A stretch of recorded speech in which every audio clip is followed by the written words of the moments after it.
যে ব্যক্তি কোরআন তেলাওয়াত করে, যে ভাষায় কোরআন তেলাওয়াত হয়, ইন্নাল বাইতাল্লাযী কুরিয়া ফীহিল কুরআনু, যে ভাষায় কোরআন পাঠ করা হয়, কাসুরা খায়রুহু ওয়া কাল্লা শাররুহু, সেখানকার কল্যাণগুলো ব্যাপক হতে থাকে, ব্যাপক।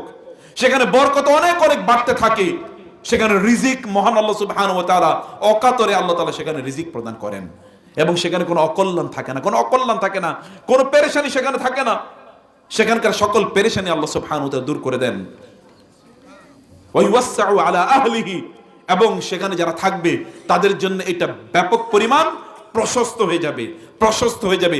সবাই সেখানে শান্তিতে বসবাস করতে পারবে, অশান্তি থাকবে না যদি কোরআন তেলাওয়াত করা হয়। এবং আপনারা জানেন রাসূলুল্লাহ সাল্লাল্লাহু আলাইহি ওয়াসাল্লাম বলেছেন, ওয়া তাহদুরুল মালায়েকা, ফেরেশতারা চারিদিক থেকে এই বাসাটিকে ঘিরে রাখবে।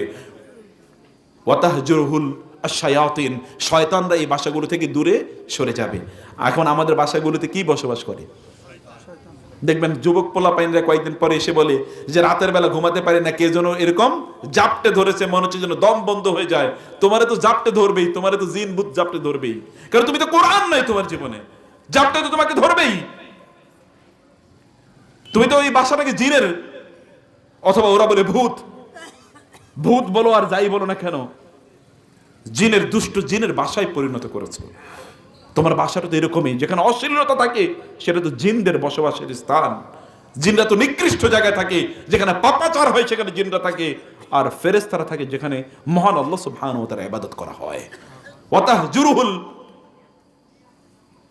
আশ-শায়াতিন, শয়তানরা যে ভাষায় কোরআন তেলাওয়াত করা হয়, শয়তানরা ওইখান থেকে দূরে পালিয়ে চলে যায়। আল্লাহ তাআলা বলেছেন, লা ইয়ামাসসু ইল্লাল মুতাহহারুন, এই কোরআন এমন একটা গ্রন্থ যে কোরআনের কারণে শয়তানগুলো এখান থেকে দূরে সরে চলে যায়।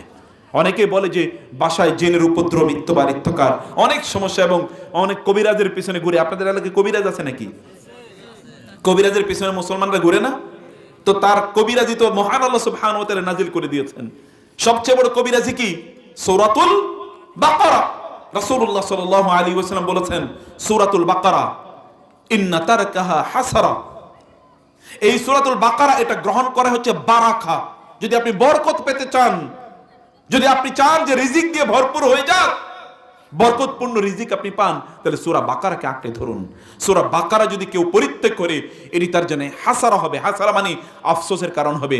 শয়তান তার বাসাটা ভর্তি করে দেবে, শয়তান তার বাসা ভর্তি হয়ে থাকবে শয়তান। ওয়ালা তাস্তাতিউহাল বাতলা, এবং এই যেই বাসায় সূরাতুল বাকারা তেলাওয়াত করা হয়, ওই বাসায় শয়তান আসতে পারে না, জিনগুলো আসতে পারে না, এবং ওই বাসার কোনো লক্ষ্যে কোনো জাদু টোনা কোনোদিনই ক্ষতি সাধন করতে পারে না। সূরাতুল বাকারার মর্যাদা, সেটা পড়বেন না কেন? সেটা পড়লে তো আপনি বারাকা পাবেন, আপনার তো টেনশন দূর হয়ে যায়। রাসূলুল্লাহ সাল্লাল্লাহু আলাইহি ওয়াসাল্লাম তিনি বললেন, কোরআনুল কারীম আমাদের জন্য এরকম মর্যাদাবান।